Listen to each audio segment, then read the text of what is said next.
Race now than it was at the start, or is Mrs May still the clear favourite? I think she's probably still the favourite, but it's certainly it's not the foregone conclusion that it was. And certainly I think the idea of the Conservatives coming back with some sort of stonking majority and the humiliation of the opposition, that doesn't really seem to be in the cards. Which was the kind of hope at the beginning for the Tories, wasn't it? Theresa May called this election to try and strengthen her hand, particularly in her control of the Conservative Party. Yes. It doesn't look as if that's going to turn out quite that way. I mean, Michael will know better than me, but I guess the real campaign will begin on June the 9th inside the party, because I think Theresa May is pretty badly damaged as a result of what we see. If she doesn't deliver this landslide majority, that she's going to win 100 seats. The third parties are being squeezed out. In Scotland, the dynamic has come down to the Scottish Nationalists and the Tories. Who would have thunk that? And in England, it's very much now become down between Labour and Conservative.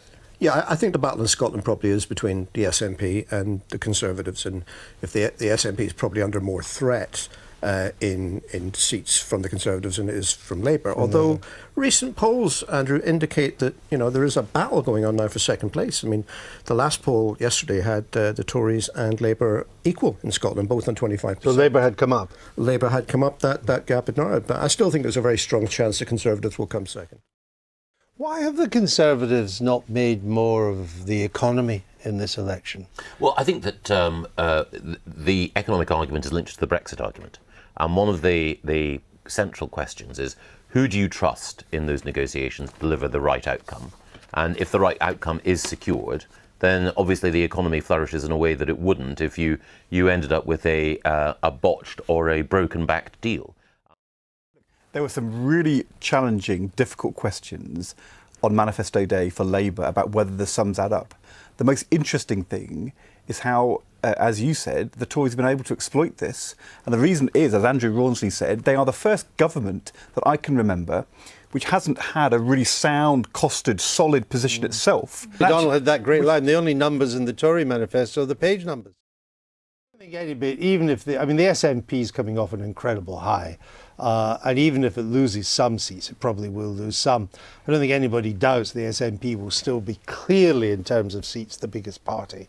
I think we'll win the election in Scotland. The anti-SNP vote.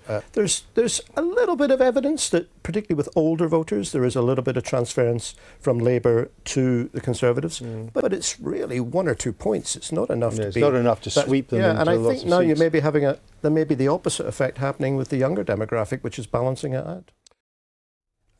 Nicola Sturgeon is a very strong asset for the SNP. There's no question about that. She's been front and centre of this campaign in every part of the country. Is it partly because she may have misjudged the mood of the Scottish people, that she thought that the BrExit vote was going to increase the appetite for independence and for a second referendum?